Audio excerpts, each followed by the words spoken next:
Hi, I'm John Griesbach with Diamond H2O. Today I'd like to just go over how to change your pre-filter on your RO system. On your RO, you'll find you have a blue housing. They come in different sizes and shapes. However, they all are relatively the same. Very simple, very standard pre-filter housings. Before you go ahead and try to change your pre-filter, a couple things you want to do. First off, make sure your RO system is off and that it is not running, either due to tank being filled or that you have the on-off button pressed. Next, you want to make sure that you shut off your inlet water. So you should have a ball valve in your inlet somewhere before your inlet filter. You should shut that ball valve off at this time. With that being done, you'll have no water pressure coming into the system except for what remained in the pipe after you shut that ball valve. So to relieve that pressure, there's a red pressure relief valve right on the top of your filter cap. You can either put a bucket underneath it, or if you don't mind getting a little water on the floor, you can just go ahead and press and hold that little red button down. And water will bubble up out of that, relieving the pressure out of the housing and out of the line that leads up to your ball valve.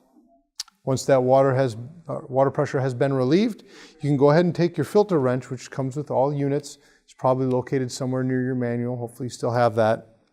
Go ahead and take your wrench and loosen up your housing.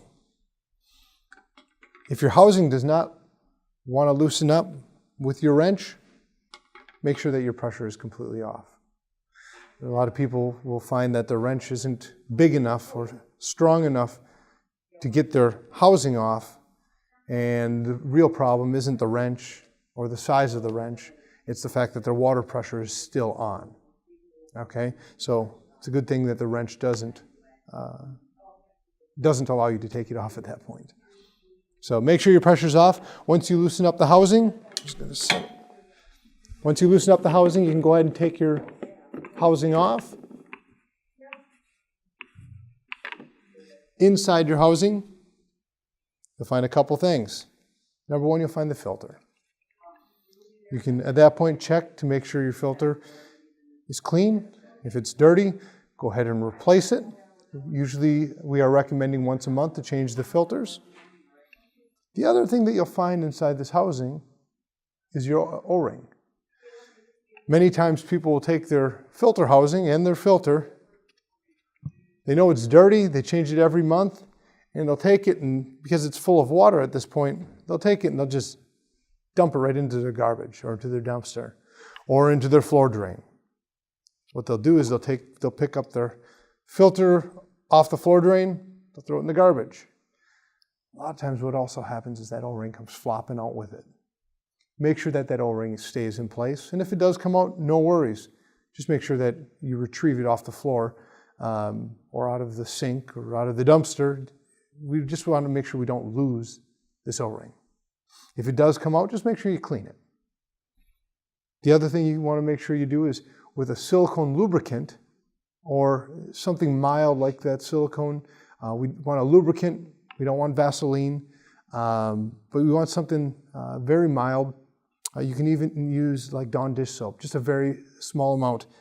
Just rub it on there. That way when you go to attach this back up, you don't have an excessive amount of friction on that O-ring. So you can go ahead, when you grab your clean filter, go ahead and put it back in the housing. And just kind of line it up. There's a little nub in the bottom that lines up with the hole. Then you can go ahead and line your filter up, line your housing up, and just thread it back on. Now one of the keys to putting this back on is, like I mentioned, the lubrication of your O-ring. Because when you tighten this down, you want to tighten it hand tight. You've got a lot of customers that the first thing they want to do is, because they have a wrench, and because they use the wrench to take it off, they feel the need to use the wrench to put it back on. Now if you over tighten this housing today, in 30 days when you go to change your filter again, you're going to find that that housing is very difficult to get off. If you only hand tighten it, you won't over compress your O-ring. The O-ring will last longer, and it'll make your filter changes much easier.